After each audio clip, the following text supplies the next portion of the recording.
Pegue essa tigela e vá implorar. A noiva do bilionário humilhou a empregada. Depois o bilionário fez algo que ninguém esperava. A tigela de prata bateu no piso de mármore com um som mais agudo do que qualquer grito. 200 convidados congelaram no meio de um gole, taças de cristal suspensas na luz dourada dos lustres do salão. Uma mulher num vestido amarelo canário permanecia com os braços ainda estendidos, os dedos bem cuidados tremendo de fúria, a voz ecoando pelas paredes cobertas de rosas brancas. Pegue essa tigela e vá implorar, já que é claramente só para isso que você serve. De joelhos diante de 300 das famílias mais ricas da cidade, ajoelhava-se uma mulher de uniforme de empregada, as mãos unidas, os olhos marejados de lágrimas que ela se recusava a deixar cair. 22 anos. Mãos firmes que nunca haviam tremido carregando bandejas por aquela casa, tremendo agora. Atrás dela, a voz de uma menina de 5 anos rachou o silêncio. Mamãe, levanta, por favor, levanta. E a 3 passos de distância, perto o bastante para impedir, perto o bastante para ter impedido 30 segundos antes, estava o homem cujo nome constava em cada escritura, cada conta, cada manchete daquele salão. 34 anos. Um homem que construíra um império do zero. Um homem de quem todos esperavam que dissesse alguma coisa. Ele não disse nada. Ainda não. A mandíbula travada, as mãos cerradas em punhos ao lado do corpo, e algo em seus olhos havia se tornado muito, muito imóvel. A imobilidade particular de um homem fazendo contas que vinha evitando havia meses. Ninguém naquele salão sabia que, dentro de 7 dias, aquele único instante, aquela tigela, aquele chão, aquela mulher ajoelhada, encerraria um noivado, exporia uma mentira construída ao longo de 3 anos, e mudaria para sempre a trajetória de 3 vidas. Mas primeiro é preciso entender como uma mãe dedicada acabou de joelhos diante do único homem que poderia ter impedido tudo aquilo. Seu nome era Helena Cardoso, e 5 meses antes, ela havia entrado na propriedade dos Vasconcelos, acreditando que era apenas mais um emprego. O emprego mais bem pago que já lhe haviam oferecido, aquele que finalmente permitiria matricular a filha numa escola de verdade, com um parquinho de verdade, em vez do pátio de asfalto rachado atrás do prédio onde moravam. Ela não fora atrás de nada além de um salário. Certamente não fora atrás da atenção de Rafael Vasconcelos, nem da confiança dele, nem do jeito discreto como toda a casa havia começado, sem que ninguém percebesse direito, a funcionar de um modo mais gentil desde que ela chegara. Ela não fazia ideia de que a mulher que usava o anel dele já havia decidido que Helena precisava desaparecer. E não tinha a menor ideia de até onde aquela mulher estava disposta a ir para que isso acontecesse. 5 meses antes do salão, antes da tigela, antes de tudo, o despertador de Helena tocava às 5h15 da manhã, num apartamento de 2 quartos que cheirava ao sabão em pó de lavanda, que ela comprava porque estava em promoção. Ela acordava antes de Clara, coava o café que beberia morno no caminho e separava a roupa da filha na cadeirinha perto da janela. O vestido azul nas terças, porque terça era dia de biblioteca e Clara gostava de se sentir elegante para os livros. 3 anos antes, o marido de Helena, Bruno, tinha morrido num acidente num galpão que a seguradora da empresa lutou 11 meses para não pagar, até finalmente, a contragosto, fechar um acordo bem menor do que deveria. Helena passara aqueles 11 meses trabalhando em 2 empregos e aprendendo, nas horas silenciosas depois que Clara adormecia, exatamente quão sozinha uma pessoa pode se sentir, mesmo sendo o mundo inteiro de alguém. Nunca falava sobre isso no trabalho. Não acreditava em sobrecarregar os outros com sua dor. Acreditava, como sua mãe lhe ensinara, que dignidade não precisa fazer barulho. Estava em como você dobrava uma toalha, em como olhava alguém nos olhos, em como aparecia todos os dias, mesmo nos dias em que isso custava tudo o que lhe restava. O emprego na propriedade dos Vasconcelos surgira por meio de uma mulher da igreja, uma ex-governanta que se aposentara para cuidar dos netos. É uma boa casa, a mulher lhe dissera. O senhor Vasconcelos mal repara nos funcionários, o que à sua maneira é uma gentileza. Só faça seu trabalho e volte para essa menina linda que você tem. Helena levara o emprego a sério de um jeito que surpreendeu até a governanta-chefe, Dona Marlene, que já vira dezenas de funcionários passarem por ali em 15 anos. Helena chegava cedo, reparava em coisas que a mãe de Rafael, que morava na ala leste se recuperando de um AVC, preferia o chá numa tonalidade específica de âmbar, que ela se iluminava quando alguém simplesmente sentava com ela por 10 minutos, em vez de atravessar o quarto correndo feito quem cumpre uma lista de tarefas. Helena começou a sentar com ela, não porque fosse obrigada, mas porque Dona Beatriz lhe lembrava, em pequenos gestos, a própria mãe, morta havia 8 anos. Rafael reparou. Nunca dizia muito. Um aceno no corredor, um agradecimento discreto, quando encontrava a mãe rindo de algo que Helena dissera. Mas 3 semanas depois, Dona Marlene chamou Helena de lado. Ele me perguntou quem você era, disse. O senhor Vasconcelos normalmente não pergunta. Helena não deu muita importância. Não estava ali para ser notada. Estava ali para que, em fevereiro, Clara pudesse começar no Colégio Jardim das Acácias, a escola com o jardim de leitura e o programa de artes no contraturno, aquela a 3 bairros de distância de qualquer coisa que Helena algum dia pudera pagar. Ela mantinha um potinho em cima da geladeira em casa e toda sexta-feira dobrava 2 notas e colocava lá dentro. Clara começara a chamá-lo de Potinho do Jardim, porque tinha escutado Helena explicando para que servia o dinheiro. Quanto falta, mamãe? Clara perguntava, subindo numa cadeira da cozinha para espiar lá dentro. Está chegando perto, minha filha. Está chegando perto. Ela não fazia ideia de que, na ala leste de uma mansão que limpava 5 dias por semana, uma mulher com um diamante do tamanho de um ovo de codorna já havia começado a fazer perguntas capciosas sobre a empregada, e que a dignidade, do tipo silencioso e discreto que Helena construíra a vida inteira, estava prestes a ser testada na frente de todos que ela sempre tentara proteger dela. Isabella Prado chegou à propriedade dos Vasconcelos do jeito que chegava a qualquer lugar, como se o ambiente lhe devesse algo pelo privilégio de recebê-la. Tinha 30 anos, impressionante daquele jeito deliberado e arquitetado de quem gastara uma fortuna considerável para que tudo parecesse natural, e estava noiva de Rafael havia 6 meses quando Helena sentiu pela primeira vez a mudança no ar sempre que Isabela entrava num cômodo. Começou pequeno. Uma crítica sobre como as rosas estavam arranjadas. Ninguém te ensinou que simetria é vulgar? Dirigida a Helena, embora as flores nem fossem responsabilidade dela. Um comentário sobre o sotaque de Helena, feito com uma risada que convidava a sala a rir junto, embora ninguém risse. Depois deixou de ser pequeno. 3 semanas antes da festa de noivado, Isabela convocou Helena à sala de estar, sob o pretexto de discutir toalhas de mesa para um jantar.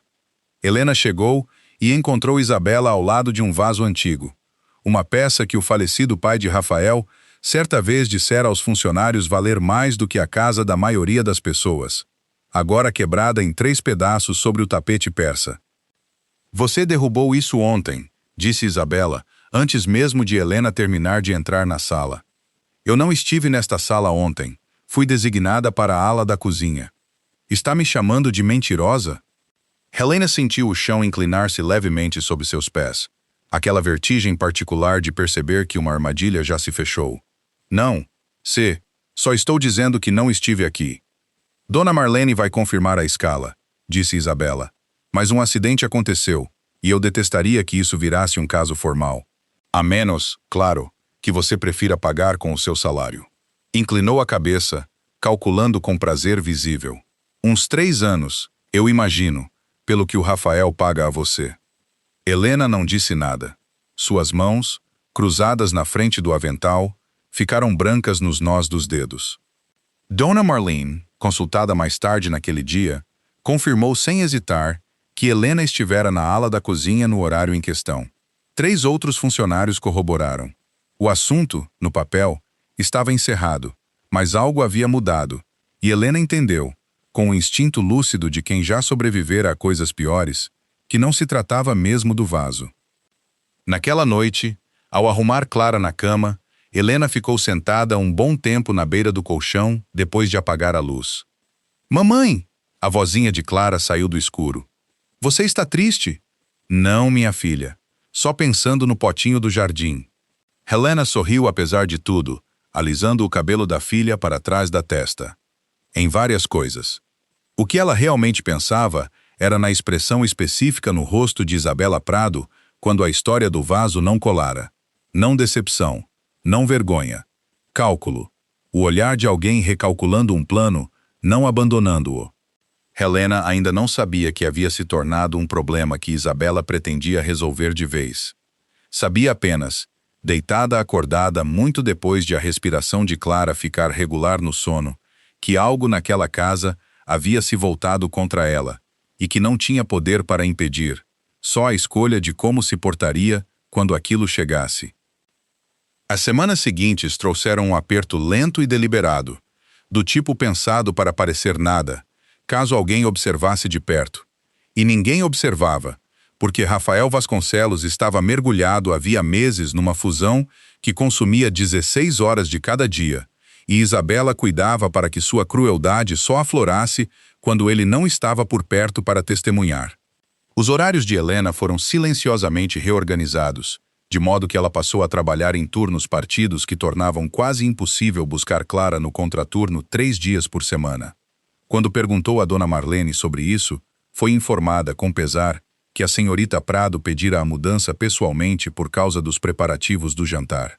Seu pagamento chegou estranhamente 4 dias atrasado num mês. Um erro administrativo, alegou o setor financeiro, embora Helena tenha notado que aconteceu na semana seguinte a ela ter recusado, discretamente, mentir para uma convidada em nome de Isabela sobre uma pulseira sumida que a própria Isabela havia perdido. Depois veio a carta. Chegou ao Colégio Jardim das Acácias, endereçada à Secretaria de Matrículas, sem assinatura, alegando falsamente, com maldade, que a família que solicitava a bolsa de mensalidade escalonada havia fornecido documentação de renda fraudulenta para se qualificar.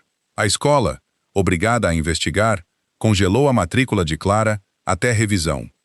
Helena descobriu numa terça-feira, parada na secretaria da escola, a mãozinha de Clara na sua, enquanto uma funcionária explicava, com visível desconforto, que preocupações haviam sido levantadas e seriam necessários documentos atualizados antes que fevereiro pudesse prosseguir. Ela não chorou na frente de Clara. Sorriu, disse à filha que era só papelada, comprou um picolé de manga na esquina, a caminho do ponto de ônibus, e chorou, em vez disso, na escada de serviço da propriedade dos Vasconcelos, 20 minutos antes do turno. Silenciosa, eficiente, do jeito que aprendera a lidar com o luto de tudo, rápido, em particular, e depois de volta ao trabalho. Não tinha prova de que fora Isabela. Tinha apenas a certeza enjoativa no estômago, a mesma certeza que lhe dizia que o incidente do vaso também não fora aleatório. Naquela quinta-feira, reunindo a coragem de quem não tem mais nada a perder, mas tudo a proteger, Helena pediu para falar diretamente com o senhor Vasconcelos. Não sobre Isabela, disse a si mesma. Só para perguntar, com cuidado, se havia alguém na propriedade que pudesse escrever uma carta de referência de caráter para a escola de Clara, dada a súbita confusão com os papéis. Esperou 40 minutos do lado de fora do escritório dele. Quando a assistente finalmente saiu, disseram a ela que o senhor Vasconcelos estava viajando até a semana seguinte e que todos os pedidos deveriam passar por dona Marlene. Helena foi para casa naquela noite, abriu o potinho do jardim e contou o que havia ali. O suficiente, mal e mal, para mais um mês do contraturno. Nada sobrando para um advogado, nada sobrando para nada além de sobreviver. Clara a encontrou na mesa da cozinha perto da meia-noite. Mamãe, por que você ainda está acordada? Helena enxugou o rosto depressa, puxou a filha para o colo mesmo já grandinha demais para aquilo, e a abraçou do jeito que se abraça algo que se tem terror de perder. Só cansada, minha filha. Vai lá dormir de novo. Mas o sono não veio. Helena ficou deitada, acordada, calculando do jeito que calculava tudo desde a morte de Bruno.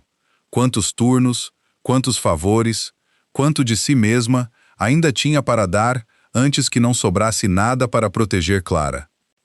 Ela ainda não sabia que a mulher, desmontando sua vida pedaço por pedaço, estava prestes a cometer um erro final e espetacular, na frente da única pessoa cuja opinião poderia desfazer tudo. A festa de noivado Foi o maior evento que a propriedade dos Vasconcelos sediara em uma década. 300 convidados, um quarteto de cordas trazido especialmente para a ocasião, rosas brancas suficientes para encher uma estufa e Isabela Prado no centro absolutamente ofuscante de tudo, radiante de seda amarela, recebendo parabéns como uma rainha recebendo tributo. Helena fora escalada para a equipe de serviço da noite, circulando bandejas de champanhe por salões cintilantes de gente que jamais se lembraria de seu rosto. Mantinha a cabeça baixa, os passos rápidos e discretos, como sempre. Invisível, eficiente, segura. Devia saber que segurança nunca fora garantida naquela casa. Aconteceu durante os brindes. Um convidado, um parente idoso de Isabela, instável nas pernas, esticou o braço para pegar um canapé da bandeja de Helena e, ao fazê-lo, derrubou a bandeja inteira das mãos dela. Molho creme espirrou pela barra do vestido de Isabela. O riso da sala morreu na hora. Isabela se virou e Helena viu algo se abrir no rosto dela como uma porta que ela esperava meses para atravessar. Sua mulher completamente inútil. A voz de Isabela ecoou, calibrada com precisão para uma plateia. Você sabe quanto custou este vestido? Sabe quanto custa qualquer coisa nesta casa? Ou você simplesmente não é capaz de entender a diferença entre gente como nós e gente como você? Eu sinto muito. Foi um acidente. Ajoelhe-se. A palavra caiu como um tapa. Alguns convidados chegaram a arfar. Helena hesitou, e nessa hesitação, a mão de Isabela disparou e fechou em torno do pulso dela, forçando-a para baixo com uma força nascida inteiramente da fúria alimentada pela humilhação. Os joelhos de Helena bateram no mármore. Alguém, um funcionário do buffet, em pânico, empurrou uma tigela de inox com restos de comida na direção de Isabela, pensando, de algum jeito, em ajudar a limpar a bagunça. Isabela a agarrou, em vez disso, como arma. Pegue essa tigela e vá implorar, já que é claramente só para isso que você serve. A tigela bateu no chão, ao lado dos joelhos de Helena. Em algum lugar da multidão, uma vozinha gritou. Clara, que fora autorizada a esperar em silêncio perto da porta da cozinha até o fim do turno da mãe, agora se enfiando entre pernas e vestidos rumo ao centro do salão. Mamãe, levanta! Por favor, levanta! O corpo inteiro de Helena gelou com uma vergonha tão completa que parecia afogamento. Não por si mesma, ela suportaria qualquer coisa por si mesma, mas pelo fato de que a filha, sua menina alegre e gentil, estava vendo a mãe ser forçada de joelhos diante de estranhos como algo menos do que humano. A 3 passos, Rafael Vasconcelos estava paralisado. Entrara no meio da segunda metade da frase, perto o bastante para ter impedido a primeira metade inteira se tivesse se movido um segundo antes. Agora ficava travado no lugar, a mandíbula tensa, as mãos cerradas ao lado do corpo, fitando a cena com uma expressão que nenhum convidado conseguia decifrar direito.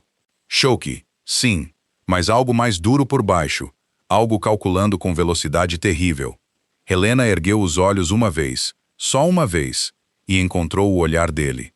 Não pediu nada. Havia aprendido, muito tempo antes, que pedir raramente funcionava a seu favor. Simplesmente o olhou, as lágrimas finalmente escorrendo apesar de tudo, e naquele único olhar estava cada injustiça que lhe acontecera em 5 meses. Cada crueldade silenciosa que absorvera sem reclamar. Cada grama de dignidade que lutara para manter intacta, agora estilhaçada num chão de mármore diante do homem que poderia ter impedido e não impediu. Então desviou o olhar, recolheu Clara nos braços e saiu daquele salão diante de 300 pessoas, as costas retas, os passos firmes, recusando-se a correr, mesmo com cada instinto gritando para que corresse. Ela não fazia ideia de que Rafael Vasconcelos não se movera porque ainda estava fazendo as contas terríveis e atrasadas de exatamente quem ele deixara entrar em sua casa e exatamente quanto isso custara à única pessoa ali que merecia melhor do que qualquer um que ele já conhecera. Rafael encontrou Helena 40 minutos depois, na pequena copa de funcionários ao lado da cozinha, sentada com Clara adormecida no seu ombro, o uniforme ainda manchado, os olhos vermelhos mais secos agora, fitando o nada. Bateu de leve na porta aberta, a primeira vez em 5 meses que batia, antes de entrar num cômodo de sua própria casa. Não vim aqui para pedir desculpas, disse baixinho, e a expressão de Helena endureceu, pronta para ouvir qualquer desculpa que viesse a seguir. Vim porque um pedido de desculpas não basta, e não quero insultá-la fingindo que basta. Helena não disse nada, o cansaço e a dor grandes demais para palavras. You congelei, ele continuou. Não há desculpa para isso. Passei 30 segundos desde que aconteceu, tentando achar uma, e não existe. Vi uma mulher que emprego se ajoelhar no meu próprio chão, e não fiz nada, e vou carregar isso por muito tempo. Você não precisa carregar nada, disse Helena por fim, a voz achatada de exaustão. Esvazie o meu armário amanhã de manhã. Não, disse Rafael, mais firme do que pretendia. Você não vai. Algo no tom dele a fez erguer os olhos. Preciso que saiba de uma coisa, ele disse, sentando-se devagar em frente a ela, tomando cuidado para não acordar Clara. Não é a primeira coisa estranha que acontece nesta casa em 5 meses. O vaso, os horários, só juntei as peças hoje à noite, vendo o rosto dela quando pegou aquela tigela. Já vi esse olhar antes. Não em você. Na enfermeira da minha mãe, 3 anos atrás, pouco antes de ela pedir demissão sem aviso, e eu nunca entendi por quê. Os olhos de Helena se aguçaram apesar dela mesma. Vou descobrir exatamente o que tem acontecido, disse Rafael. Não para proteger meu próprio nome, para proteger o seu. Mas preciso te perguntar uma coisa primeiro, e preciso da verdade, não importa como isso me faça parecer. Helena esperou. Isso vem acontecendo há mais tempo do que hoje? Por um longo momento, Helena não disse nada, pesando 5 meses de silêncio contra o custo de falar agora. Depois, baixinho, contou-lhe tudo. O vaso, os horários alterados, a carta para a escola de Clara que havia congelado a matrícula da filha 2 semanas antes do início do semestre.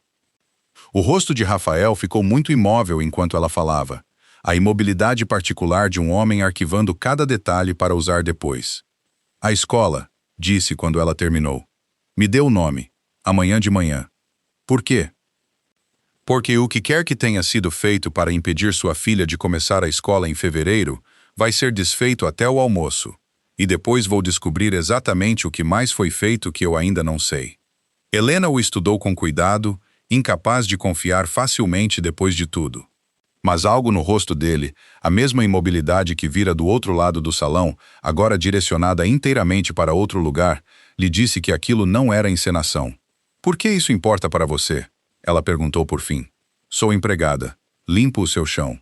Rafael ficou quieto um bom tempo, olhando não para ela, mas para Clara, dormindo tranquila no ombro da mãe, completamente alheia à tempestade ao redor. Porque há 5 meses, ele disse devagar, esta casa parece diferente quando você está nela. Mais gentil.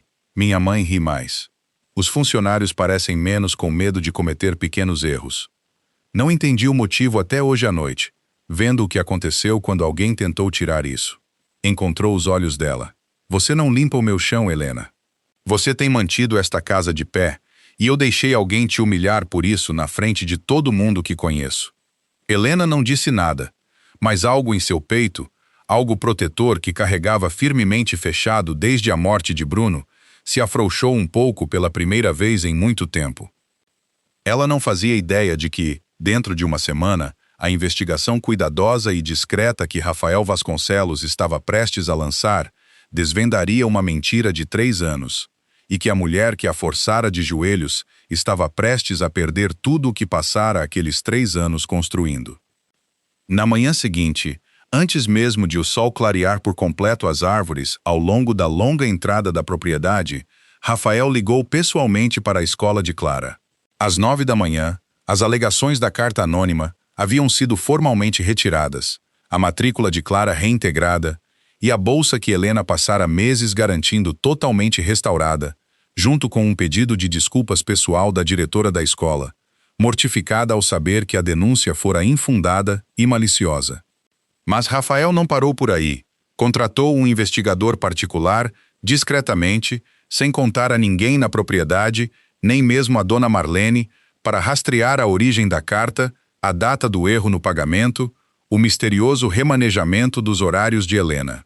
Pediu as imagens de segurança da sala de estar do dia em que o vaso quebrou. Começou, pela primeira vez na vida adulta, a prestar atenção numa casa que passara anos tratando como ruído de fundo do próprio império. Não foi fácil nem rápido. O investigador esbarrou em becos sem saída.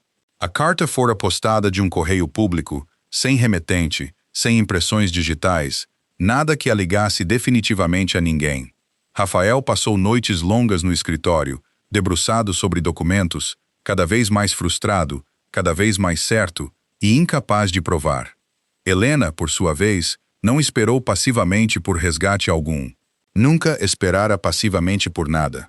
Voltou ao trabalho no dia seguinte, cabeça erguida, sem falar nada aos colegas sobre o que acontecera, absorvendo a comiseração sussurrada e os olhares cautelosos e constrangidos com a mesma dignidade discreta que carregara a vida inteira. Isabella, percebendo que algo mudara, mas incapaz de nomear o quê, ficou mais fria, mais cuidadosa, mais controlada perto de Helena. Sem mais cenas públicas, mas uma hostilidade fervilhante e vigilante que deixava o ar de cada cômodo em que ela entrava mais rarefeito. Devagar, com cuidado, algo mais começou a crescer junto com a investigação, uma amizade improvável entre Rafael e Helena, construída em pequenos momentos que nenhum dos dois planejara. Ele começou a passar pelo quarto da mãe à noite, onde Helena costumava ainda estar sentada depois de o turno tecnicamente terminar, e os três conversavam sobre nada de importante, sobre livros, sobre os desenhos de Clara, que Dona Beatriz começara a colar na parede ao lado da cama. Você é diferente perto dela, a mãe lhe disse certa noite, depois de Helena ter ido embora, a fala ainda lenta do AVC, mas afiada de observação. Você escuta mais. Ela enxerga coisas que os outros não se dão ao trabalho de enxergar, Rafael admitiu. Clara também foi se afeiçoando a ele em pequenos gestos despretensiosos, mostrando-lhe seus desenhos, fazendo perguntas cada vez mais complicadas sobre como os arranha-céus não caíam, uma vez adormecendo no sofá da biblioteca, durante uma tempestade com a cabeça apoiada no braço dele, enquanto Helena terminava uma tarefa tardia por perto, educada demais para interromper e comovida demais para desviar o olhar. Helena percebeu a mudança e resistiu a ela. No começo, aprendera da pior maneira que confiar em pessoas poderosas raramente terminava bem para mulheres na posição dela. Mas a constância de Rafael, pequena, nada glamourosa, constância do dia a dia, foi corroendo o muro que ela construíra. Ele se lembrava dos prazos dos trabalhos escolares de Clara. Garantia discretamente que os horários de Helena fossem fixos e justos daí em diante, revisando pessoalmente a escala. Nunca, em todas aquelas semanas, pediu nada em troca. Você não precisa continuar provando nada para mim, Helena lhe disse certa noite, quase 2 semanas depois da festa, encontrando-o ainda no escritório passada a meia-noite, cercado de arquivos. Não estou provando para você, ele disse sem erguer os olhos. Estou provando para mim mesmo. Deixei isso acontecer porque parei de prestar atenção na minha própria casa há muito tempo. Não vou mais fazer isso. Foi na quinta-feira seguinte, quase 3 semanas depois do salão, que o investigador finalmente ligou com algo concreto.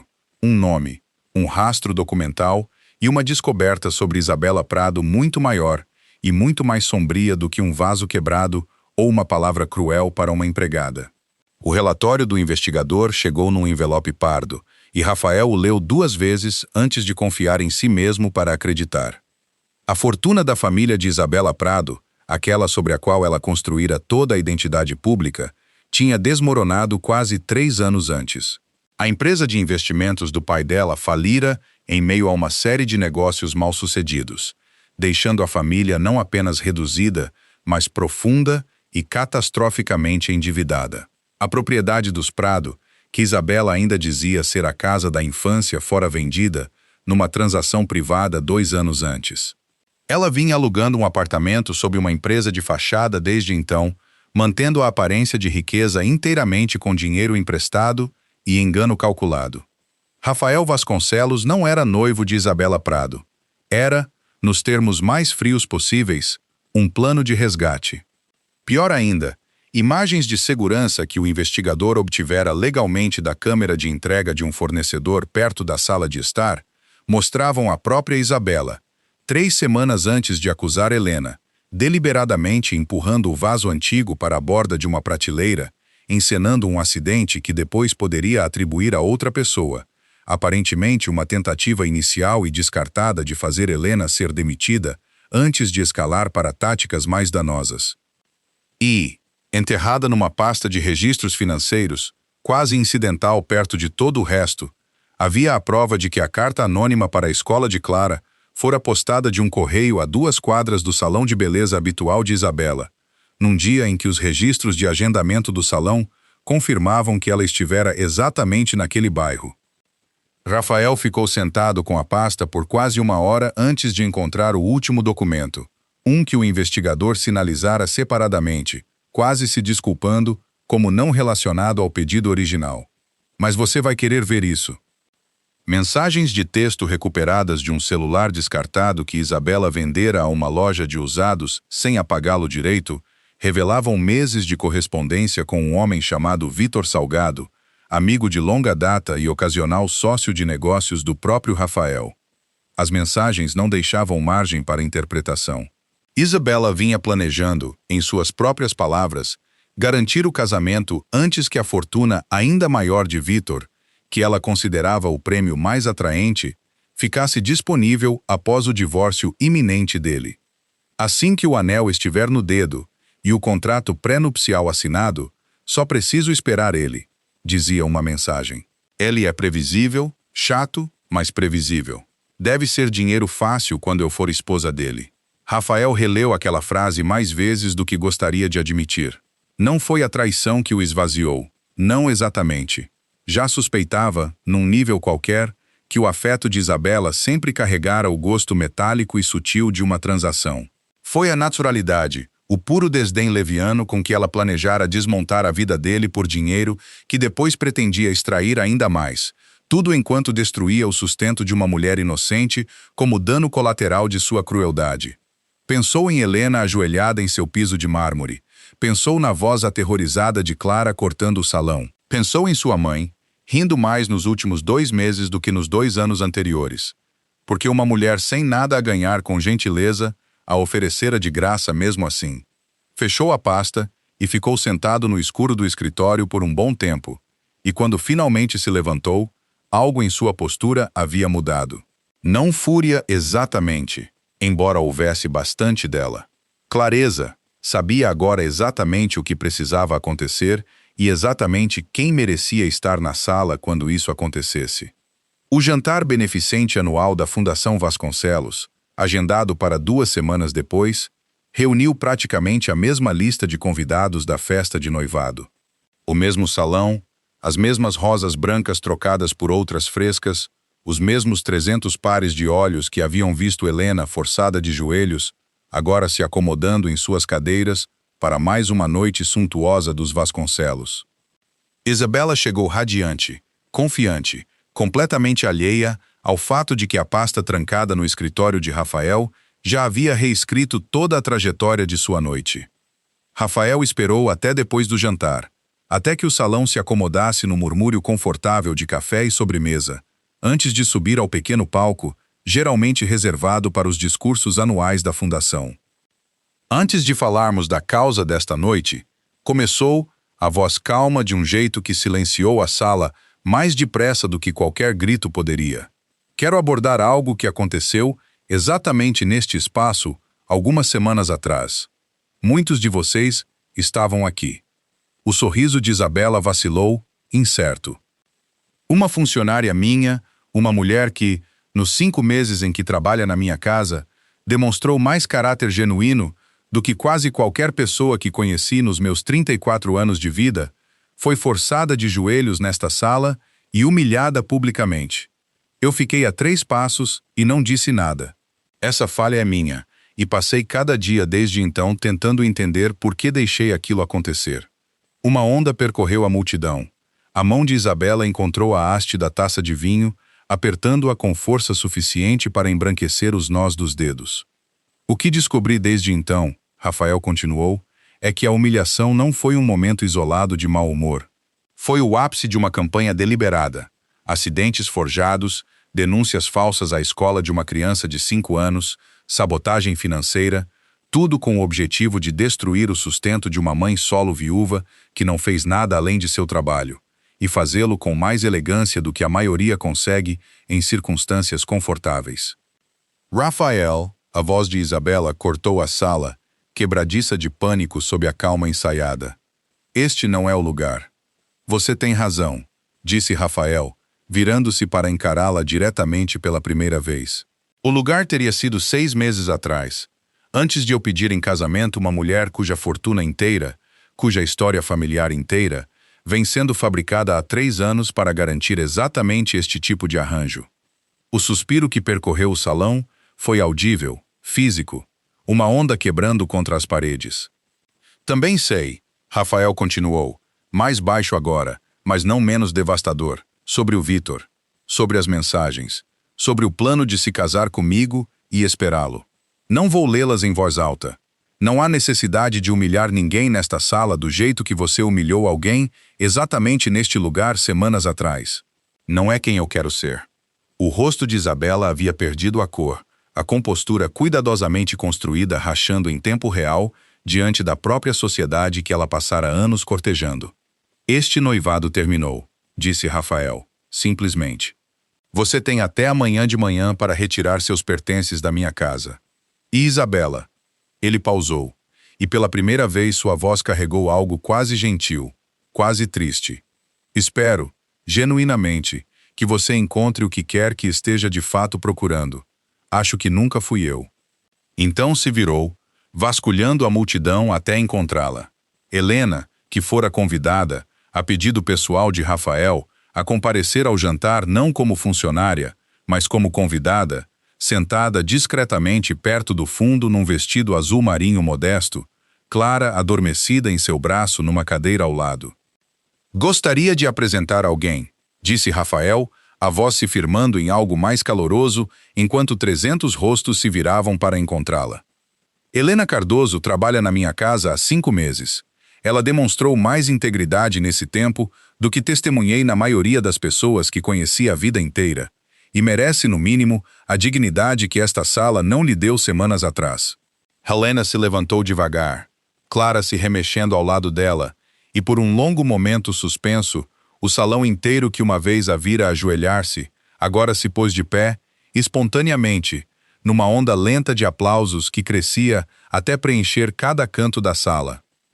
Isabela Prado saiu sozinha, o som dos saltos totalmente engolido pelo aplauso. As semanas seguintes se desenrolaram com uma suavidade que Helena não ousara esperar de uma vida que raramente lhe oferecera alguma.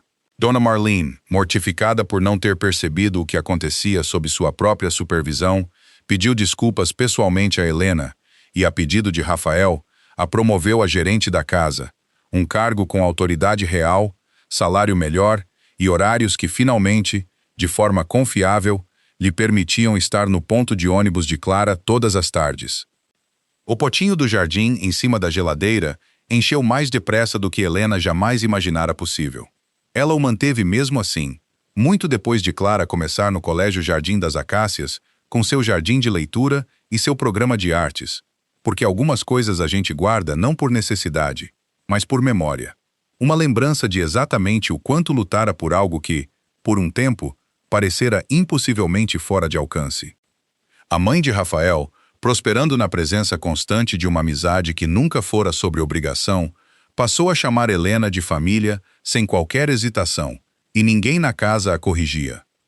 O relacionamento entre Rafael e Helena se aprofundou devagar, sem espetáculo. Jantares que começavam como simples conversas sobre a propriedade e se estendiam por horas de papo que nenhum dos dois planejara. Caminhadas pelo jardim com Clara correndo à frente, recolhendo pinhas nos bolsos de um casaco que Rafael, sem que ninguém pedisse, discretamente providenciara para que fosse quente o bastante para o inverno que se aproximava. Não estou procurando alguém para me resgatar, Helena lhe disse claramente certa noite, meses depois do jantar, sem querer deixar velhas feridas sem tratar, só porque as coisas haviam ficado mais fáceis. Preciso que você saiba que eu me resgatei sozinha mais de uma vez. Sei, disse Rafael. Não estou oferecendo resgate. Estou oferecendo parceria, se você quiser aceitar, e vou esperar quanto tempo for preciso, até você confiar que é isso mesmo. Ela aceitou, eventualmente, no seu próprio tempo, do seu próprio jeito. Não porque um bilionário aparecera para consertar a vida dela, mas porque duas pessoas que haviam aprendido, cada uma a seu modo, o custo de ficar em silêncio quando o silêncio era o mais fácil, escolheram, em vez disso, construir algo honesto juntas. Clara, por sua vez, não precisou de convencimento nenhum. Decidira meses antes, em algum ponto entre a biblioteca e o jardim, que Rafael simplesmente já era dela agora, do jeito descomplicado como crianças reivindicam as pessoas que aparecem de forma constante para elas. E informou-o desse fato com total confiança certa tarde, mostrando-lhe um desenho dos três de pé diante de uma casa com um sol enorme e torto pairando no alto. Essas somos nós, ela disse, apontando. Você é o alto. Rafael manteve aquele desenho emoldurado no escritório pelo resto da vida. Um ano depois da noite em que uma tigela bateu num chão de mármore, a propriedade dos Vasconcelos sediou outra festa, menor desta vez, mais calorosa, cheia de gente que realmente importava, em vez de gente que só precisava ser vista. Helena estava no centro de tudo, não de uniforme de empregada desta vez, mas num vestido simples de cor marfim, o anel de Rafael no dedo, Clara rodopiando por perto num vestido que ela mesma escolhera, insistindo que era elegante o bastante para a família inteira agora. Dona Beatriz, mais firme nas pernas do que estivera em anos, ergueu a taça de sua cadeira de rodas na beira da sala e disse, alto o bastante para metade do salão ouvir, a mulher que ensinou meu filho que caráter nunca teve a ver com o tamanho da casa de alguém. Tinha a ver com o tamanho do coração. Helena pensou, ali parada, em cada humilhação silenciosa que engolira ao longo dos anos sem reclamar. Cada noite em que contara moedas sozinha numa mesa de cozinha. Cada momento em que acreditara que dignidade era algo que se protege em silêncio e nunca se espera que ninguém mais note. Ela estivera errada em uma parte disso. Dignidade não precisa fazer barulho para importar, mas às vezes acontece de a pessoa certa notar mesmo assim. Não porque lhe devessem alguma coisa, não porque fosse conveniente, mas porque caráter genuíno tem um jeito de se tornar visível, mesmo para quem passou tempo demais olhando para outro lado. O que Isabela Prado jamais entendeu, em todos os seus cálculos e sua crueldade cuidadosa, foi que a mulher que ela forçara a se ajoelhar nunca havia realmente perdido nada que importasse. Não a dignidade, não a confiança da filha, não a decência discreta e nada glamourosa que carregara Helena pelos anos mais difíceis da vida. O que Isabela perdeu foi tudo o que construíra sobre mentiras, desfeito numa única noite porque ela subestimara o custo de subestimar alguém. E o que Rafael Vasconcelos aprendeu, parado paralisado num chão de mármore e depois passando meses consertando o que fizera, foi isto. O silêncio diante da crueldade é sua própria forma de traição. Não importa quanto dinheiro ou poder o cerque. E a verdadeira medida de uma pessoa não está em como trata quem pode beneficiá-la, mas em como trata quem, por todo o cálculo que o mundo nos ensina a fazer, supostamente não pode. Algumas pessoas passam a vida inteira colecionando coisas que acreditam que vão defini-las. Helena Cardoso nunca colecionou nada além das pessoas que a mereceram.